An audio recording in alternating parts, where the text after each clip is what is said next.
Hello दोस्तों, welcome to my YouTube channel learn biolets में।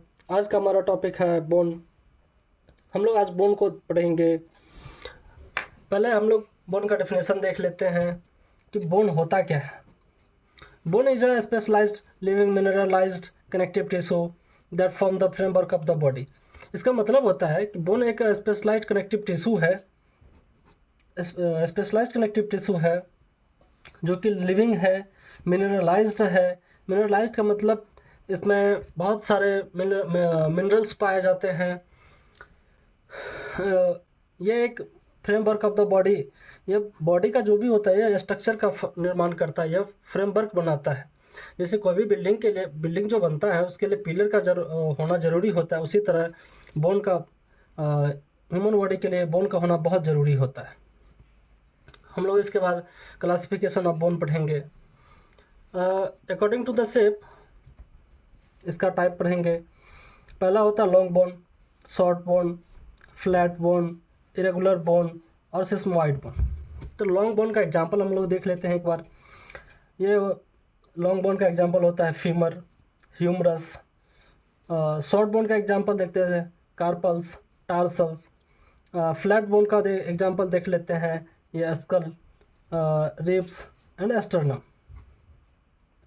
Irregular bones का example देख लेते हैं वर्टिब्रे, और सिस्मोइड बोन का एग्जांपल देख लेते हैं पटेला। इसके आगे हम लोग पढ़ेंगे according to the development bone का टाइप। मेम्ब्रेनस बोन होता है जो मेम्ब्रेन से डिराइव होकर बने होते हैं, वो होता है स्कल और क्लेविकल। और दूसरा होता है कार्टिलेजनस बोन। जितने भी लॉन्ग बोन और वर्टिब्रे हैं ये सारे कार्टिलेज से डिराइव्ड होकर बने होते हैं। इसमें जैसे लॉन्ग बोन का एग्जांपल हम लोग देखें अभी, फीमर, ह्यूमरस और वर्टिब्रे जो होता है ये इरेगुलर बोन होते हैं। इसके बाद हम लोग पढ़ते हैं बोन सेल के बारे में कि बोन सेल क्या होता है,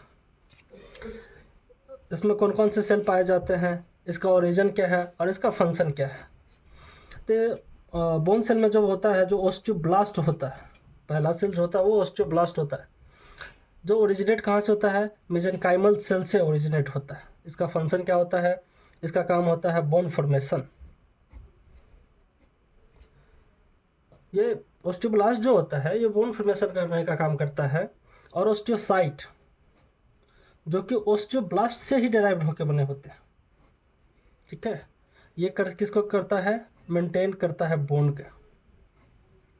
ऐसा तो नहीं है कि एक बार बन जाने के बाद ये फिर टूटता नहीं है। और बोन को रिमॉडलिंग के लिए आगे हम लोग पढ़ेंगे कि बोन को रिमॉडलिंग के लिए बनना भी ज़रूरी होता है और टूटना भी ज़रूरी होता है।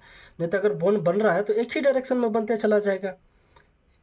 तो उसके लिए काम करता है ओस्टियोक्लास्ट, जो कि मोनोसाइटिक मैक्रोफेज लाइनिंग होता है, जो कि बोन रिजॉर्प्शन का काम करता है, बोन तोड़ने का काम करता है। जो सबसे मेन अहम काम जो बोन रिमॉडलिंग में करता है वो ओस्टियोक्लास्ट करता है, ठीक है दोस्तों। इसके आगे हम लोग पढ़ेंगे फिर बोन मैट्रिक्स। बोन के मैट्रिक्स में क्या क्या पाए जाते हैं। ये दो कंपोनेंट से मिलकर बने होते हैं। पहला होता है ऑर्गेनिक कंपोनेंट, दूसरा होता है इनऑर्गेनिक कंपोनेंट। इसके बाद इसमें ऑर्गेनिक कंपोनेंट में हम लोग देख लेते हैं ये कितना परसेंट बॉडी का, कितना परसेंट ये बनता है। ये 30% का बना होता है, जिसमें कोलेजन टाइप 1 पाया जाता है जो कि 90% होते हैं। और प्रोटियोग्लाइकेंस जो होता है ये प्रोवाइड करता है tensile and strength. Organic components में ये पाए जाते हैं कोलाजन और प्रोटियोग्ला।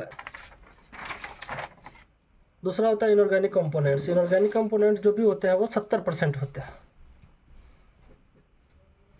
ये किस किस से मिलकर बना होता है, इसमें कैल्शियम फॉस्फेट होते हैं, कैल्शियम कार्बोनेट होते हैं। जो कैल्शियम कार्बोनेट होता है ये प्रोवाइड करता है हार्डनेस। इसके बाद बोन रिमॉडलिंग, जो हम लोग पीछे अभी बात कर रहे थे, बोन रिमॉडलिंग के लिए ये continuous process through out the life चलता रहता है, ये पूरे ज़िंदगी भर चलते रहता है। ये balance between the osteoblast and osteoclast में काम करता है। बोन फॉर्मेशन का भी काम करता है, बोन डिस्ट्रक्शन का भी काम करता है। तो बोन बनाने का काम कौन करता है? ऑस्टियोब्लास्ट। और तोड़ने का काम कौन करता है? ऑस्टियोक्लास्ट। ये बोन रिमॉडलिंग जो रेगुलेटेड होता है, ये किस किस कौन कौन हार्मोन, इसमें कौन कौन से फैक्टर काम करता है? तो इसमें PTH, पाराथायरॉयड हार्मोन पहला सबसे पहले काम करता है। विटामिन D, कैल्सिटोनिन, और चौथा जो होता है मैकेनिकल स्ट्रेस, ये रेगुलेट करते हैं बोन रिमॉडलिंग को। अगर इसमें किसी में भी ऊपर नीचे हो गया, अगर पाराथायरॉयड हार्मोन ज़्यादा हो गया तो भी दिक्कत, विटामिन D की डिफिशियंसी हो गई तो लाइक रिकेट्स जैसे बीमारी हो जाते हैं।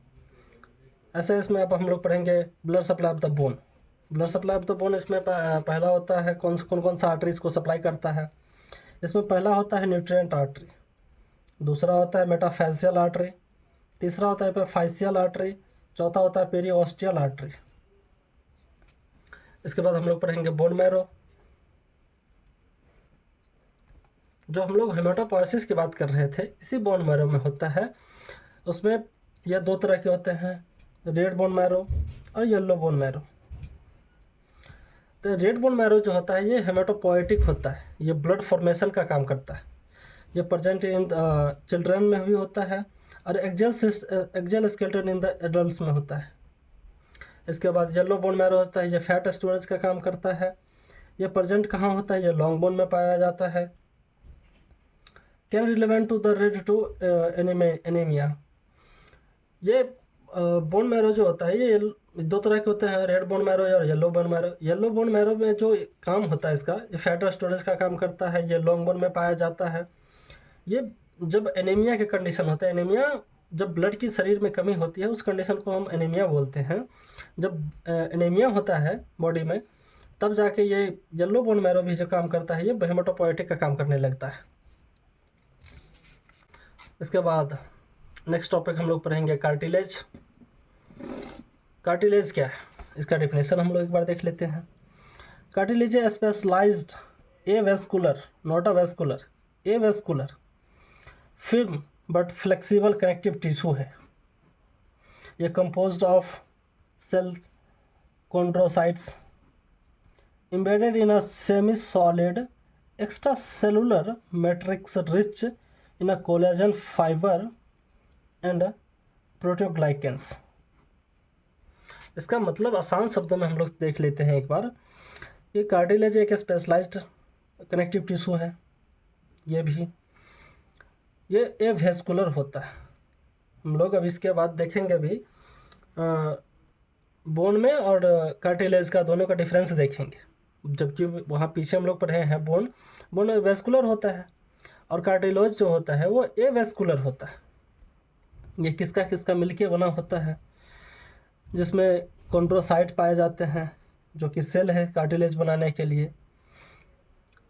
ये कोलाजन का, फाइबर्स का एंड प्रोटोग्लाइकन्स का बना होता है। एक बार हम लोग इसका फंक्शन देख लेते हैं कि ये काम क्या करता है। Function of cartilage, function of cartilage में होता है ये प्रोवाइड्स